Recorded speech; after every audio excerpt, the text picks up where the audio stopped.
പാപ്പ ബെല്ലടിച്ചുണ്ട് പോവാനായി.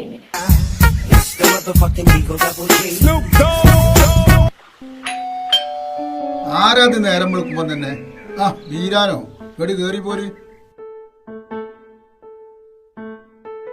അല്ലേ മോ ഇപ്പൊ 2 ദിവസമായി താനും പൊത്താനൊന്നും അന്നായിട്ട് കാണല്ലോ.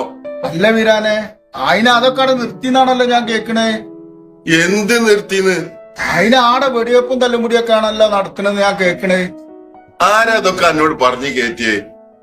വെടിവെപ്പ് ഇപ്പൊ എന്തായാലും എന്നോണ്ടാവൂല. എന്റെ ഉന്നം തെറ്റി കിടക്കല്ലേ. പിന്നെ തല്ലുംപിടി അത് തീരെയാവൂല. അതൊക്കെ ഓരോരുത്തരുടെ കാര്യലാഭത്തിന് വേണ്ടി പറഞ്ഞു കേറ്റുക. ഇപ്പോഴും പണ്ടത്തെ പോലെ തന്നെയാണോ? അല്ല, എന്റെ കാൽമലൊക്കെ നീരുണ്ടല്ലോ. അതൊക്കെ പോയി തിന്നലെ കുറിച്ചിലൊക്കെ മര്യാദ തുടങ്ങി. അതിന്റെ ഇടയിലല്ലേ ഇപ്പൊ ഈ കുണ്ടാമണ്ടി ഒക്കെ ഉണ്ടായത്.